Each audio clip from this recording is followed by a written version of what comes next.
ರಾಜ್ಯದ ಪ್ರತಿಷ್ಠಿತ ಯೋಜನೆ ಆಗಿರುವಂತಹ ಗೃಹಲಕ್ಷ್ಮಿಗೆ ಸಂಬಂಧಪಟ್ಟಂತೆ ಕಳೆದ 2 ತಿಂಗಳಿಂದ ದುಡ್ಡು ಬರ್ತಾ ಇಲ್ಲ ಅನ್ನುವಂಥದ್ದು ಮಹಿಳೆಯರ ಚಿಂತನೆಯಾಗಿತ್ತು. ಬಟ್ ಈ ಯೋಜನೆಗೆ ಸಂಬಂಧಪಟ್ಟಂತೆ ಲಕ್ಷ್ಮೀ ಹೆಬ್ಬಾಳ್ಕರ್ ಅವರು ಇತ್ತೀಚೆಗಷ್ಟೇ ಹೇಳಿದ್ರು 2 ತಿಂಗಳ ದುಡ್ಡನ್ನು ಜಮೆ ಮಾಡ್ತೀವಿ ಅಂತ. ಆದರೆ ಈಗ 1 ತಿಂಗಳ ದುಡ್ಡನ್ನ ಕ್ರೆಡಿಟ್ ಮಾಡೋದಕ್ಕೆ ಸರ್ಕಾರ ಮುಂದಾಗಿದೆ. ಯಾವಾಗ ಕ್ರೆಡಿಟ್ ಆಗುತ್ತೆ, ಇನ್ನೊಂದು ತಿಂಗಳ ಹಣದ ಕತೆ ಏನು ಅಂದ್ರೆ ಡೀಟೇಲ್ಸ್ ನೋಡ್ಕೊಂಡು ಬರೋಣ.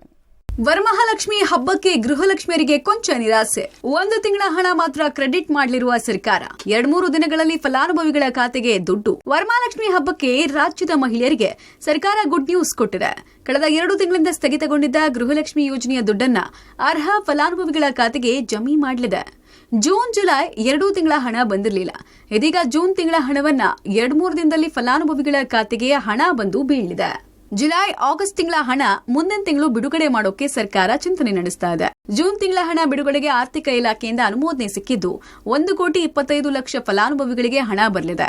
ಪ್ರತಿ ತಿಂಗಳಿಗೆ ಅಂದಾಜು 2,500 ಕೋಟಿ ಹಣ ಯೋಜನೆಯ ಮೂಲಕ ಫಲಾನುಭವಿಗಳಿಗೆ ತಲುಪ್ತಾ ಇತ್ತು. ಇದುವರೆಗೂ 10 ಕಂತುಗಳ ಹಣ ಬಿಡುಗಡೆಯಾಗಿತ್ತು. ಜೂನ್ ಜುಲೈ ಕಂತಿನ ಹಣ ಮಾತ್ರ ಬಿಡುಗಡೆ ಆಗಿರಲಿಲ್ಲ. ಇದಕ್ಕೆ ವ್ಯಾಪಕ ಆಕ್ರೋಶ ವ್ಯಕ್ತ ಆದ ಬೆನ್ನಲ್ಲೇ 2 ತಿಂಗಳು ಸ್ಥಗಿತಗೊಂಡಿದ್ದ ಹಣವನ್ನ ಫಲಾನುಭವಿಗಳಿಗೆ ನೀಡೋಕೆ ಸರ್ಕಾರ ಮುಂದಾಗಿದೆ.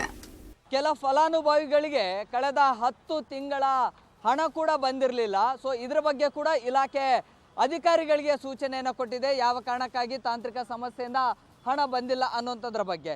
ಅದರ ಜೊತೆಗೆ ಈ KYC ಅದರ ಆಧಾರ್ ಲಿಂಕ್ನ ಒಂದಿಷ್ಟು ತಾಂತ್ರಿಕ ಸಮಸ್ಯೆಯಿಂದಲೂ ಕೂಡ ಹಣ ಬಂದಿರಲಿಲ್ಲ. ಹಾಗಾಗಿ ಪೋಸ್ಟಲ್ ಅಕೌಂಟ್ನ ಮೂಲಕವಾಗಿ ನೇರವಾಗಿ ಖಾತೆಗೆ ಹಣ ಜಮಾವಣೆ ಮಾಡೋದಕ್ಕೆ ಅಧಿಕಾರಿಗಳಿಗೆ ಈಗಾಗಲೇ ಸೂಚನೆಯನ್ನು ಕೂಡ ನೀಡಲಾಗಿದೆ. ಆದರೆ 2 ತಿಂಗಳ ಹಣವನ್ನು ಏಕಕಾಲಕ್ಕೆ ಒಂದೇ ಬಾರಿಗೆ ಹಾಕ್ತೀವಿ ಅಂತ ಇಲಾಖೆ ಸಚಿವರು ಕೂಡ ಹೇಳಿದರು. ಆದರೆ ಈಗ ತಾತ್ಕಾಲಿಕವಾಗಿ ಕೇವಲ ಒಂದೇ 1 ತಿಂಗಳ ಹಣವನ್ನು ಹಾಕೋದಕ್ಕೆ ನಿರ್ಧಾರ ಮಾಡಿದೆ. ಸುಮಾರು 2,500 ಕೋಟಿ ಹಣವನ್ನು ಪ್ರತಿ ತಿಂಗಳಿಗೆ ಆಗುತ್ತೆ. ಆ ಹಣವನ್ನು ಜೂನ್ ತಿಂಗಳ ಹಣವನ್ನು ಈ ತಿಂಗಳಲ್ಲಿ ಇದೀಗ ನೇರವಾಗಿ ಖಾತೆಗಳಿಗೆ ಹಾಕುವಂತಹ ವ್ಯವಸ್ಥೆಗೆ ಇದೀಗ ಇಲಾಖೆ ಮುಂದಾಗಿದೆ.